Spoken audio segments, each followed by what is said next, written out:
subtema 2. Sebelum memulai pembelajaran, marilah kita berdoa terlebih dahulu. Berdoa dimulai. Berdoa selesai. Nah, anak-anak, pada pertemuan sebelumnya kalian telah mempelajari tentang subtema 1, keberagaman budaya bangsaku. Kali ini kita akan belajar tentang subtema 2, kebersamaan dalam keberagaman. Silakan anak-anak bisa menyiapkan alat tulis dan buku pembelajaran. Untuk buku panduan belajar, anak-anak bisa menyiapkan pada halaman 38 sampai dengan halaman 78. Baik, selamat belajar. Ini materi pembelajaran tematik tema 4A subtema 2 kelas 4. Tema 4A, indahnya kebersamaan, subtema 2, kebersamaan dalam keberagaman.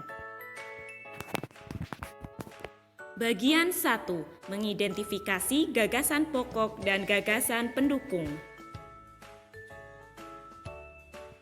Masihkah kalian ingat apa itu gagasan pokok dan gagasan pendukung? Gagasan pokok merupakan ide pokok atau ide utama yang terdapat dalam sebuah paragraf. Sedangkan gagasan pendukung berisi penjelasan-penjelasan yang mendukung gagasan pokok. Nah, berikut ini ada teks bacaan yang terdiri dari satu paragraf. Keragaman yang menyenangkan. Nina dan teman-teman sekelasnya gembira karena akan berkunjung ke tempat produksi angklung. Di sana mereka akan melihat cara pembuatan angklung. Mereka juga akan belajar memainkan angklung.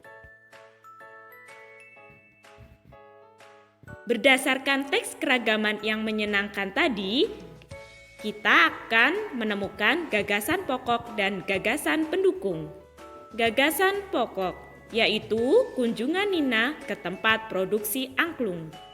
Gagasan pendukung yaitu tujuan kunjungan untuk cara pembuatan angklung dan tujuan kunjungan untuk belajar memainkan angklung.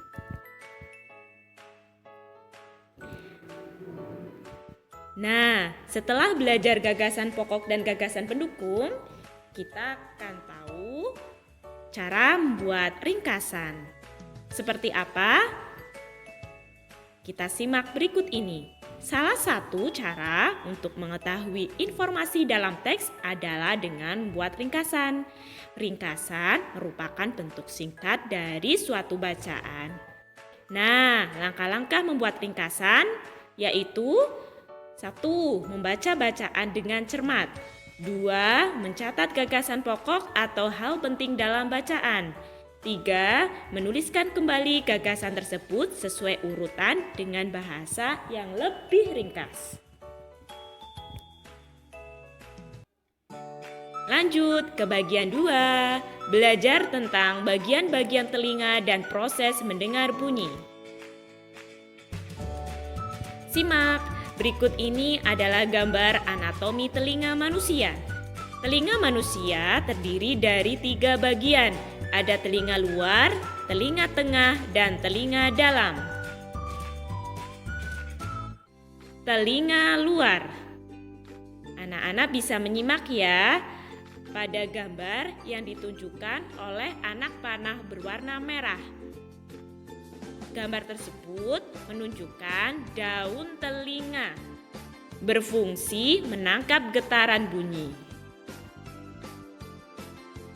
Telinga tengah. Bagian dari telinga tengah, anak-anak bisa memperhatikan pada gambar yang ditunjukkan oleh anak panah berwarna merah. Terdiri dari gendang telinga dan tulang-tulang pendengaran. Gendang telinga berfungsi menerima getaran bunyi dari daun telinga dan meneruskannya ke tulang-tulang pendengaran. Sementara tulang-tulang pendengaran yang terdiri dari tulang martil, landasan, dan sanggurdi berfungsi meneruskan getaran bunyi ke koklea atau rumah siput. Telinga dalam. Bagian telinga dalam, anak-anak bisa melihat pada gambar yang ditunjukkan oleh anak panah berwarna merah. Perhatikan ya, terdiri dari saluran setengah lingkaran, koklea atau rumah siput, dan saluran eustachius. Saluran setengah lingkaran berfungsi membantu dalam mempertahankan keseimbangan tubuh. Koklea atau rumah siput berfungsi menerima dan meneruskan getaran bunyi ke saraf pendengaran. Saluran eustachius berfungsi menghubungkan ruang telinga tengah dan faring. Nah, bagaimanakah proses mendengar pada telinga manusia? Mari kita perhatikan. Pertama, daun telinga menangkap gelombang bunyi dari luar, kemudian diteruskan ke bagian telinga selanjutnya. 2. Gelombang bunyi dari telinga luar diubah menjadi getaran. 3. Getaran diperkuat dan diteruskan ke bagian telinga dalam untuk diubah menjadi impuls saraf. 4. Impuls saraf diteruskan ke otak sehingga kita merasakan sensasi mendengar dan mengerti maksud dari suara tersebut. Bagaimana? Mudah bukan?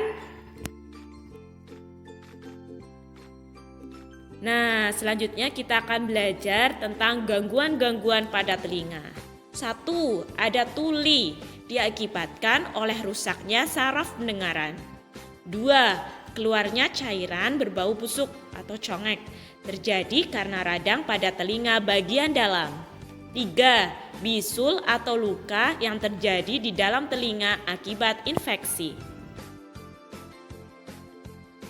Nah, berikut ini dijelaskan tentang cara memelihara kesehatan telinga. 1. Membersihkan kotoran yang terdapat di bagian saluran luar telinga menggunakan cotton buds. Ingat, jangan menggunakan benda runcing. 2. Menutup telinga bila berada di area yang terdapat suara keras atau bising dalam waktu yang lama.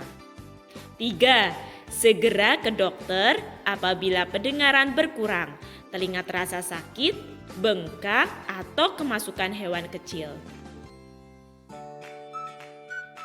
Oke, kita akan belajar bagian ketiga, yaitu keragaman budaya dan sosial, mengenai keragaman agama.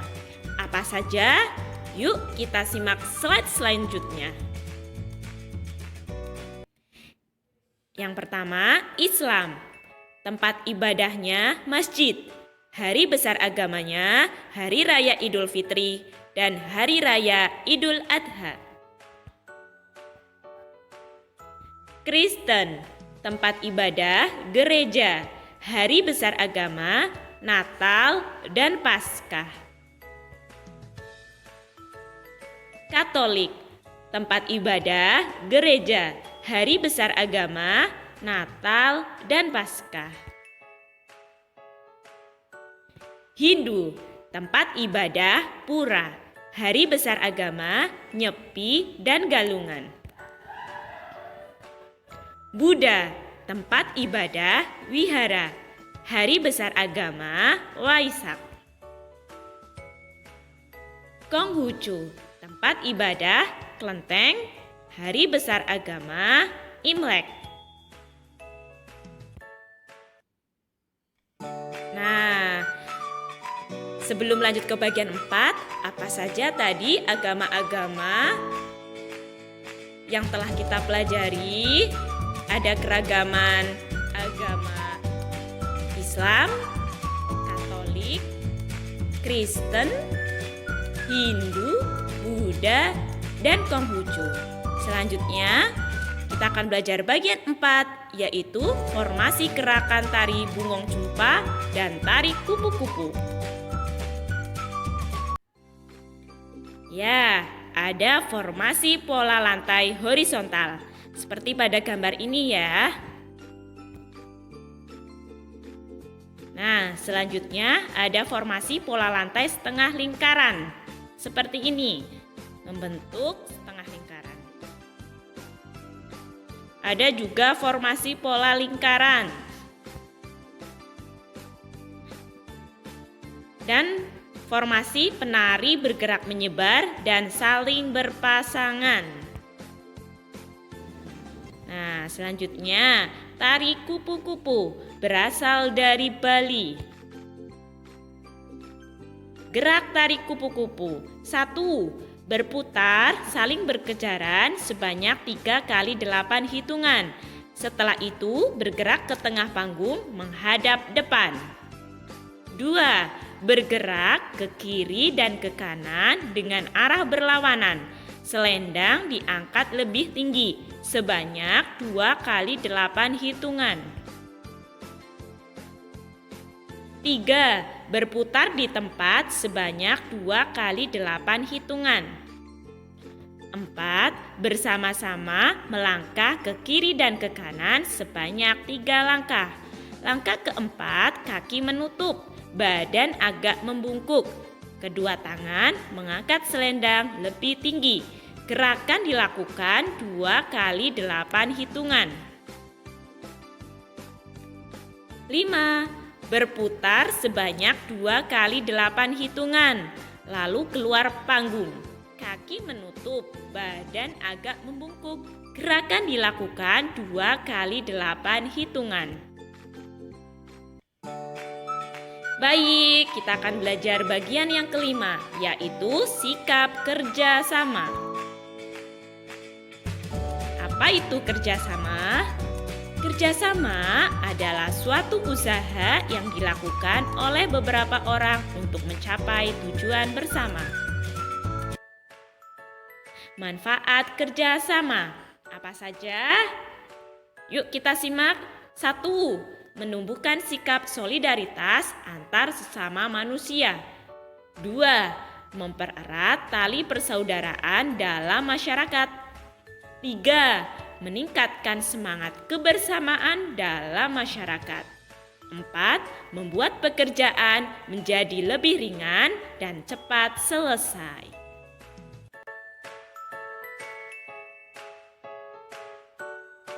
Oke, demikian tadi pembahasan mengenai tema 4A subtema 2. Demikian tadi pembahasan tentang materi tema 4A subtema 2. Kalian telah belajar tentang 1. Mengidentifikasi gagasan pokok dan gagasan pendukung. 2. Bagian-bagian telinga dan proses mendengar bunyi. 3. Keragaman budaya dan sosial seperti keragaman agama. 4. Formasi gerakan tari bungong jempa dan tari kupu-kupu. Dan yang kelima, kalian telah belajar tentang sikap kerjasama. Baik, marilah kita akhiri pembelajaran kali ini dengan doa penutup. Berdoa dimulai. Berdoa selesai. Baik, selamat belajar. Jangan lupa untuk selalu berusaha dan berusaha. Terima kasih. Mohon maaf apabila ada kesalahan. Wassalamualaikum warahmatullahi wabarakatuh.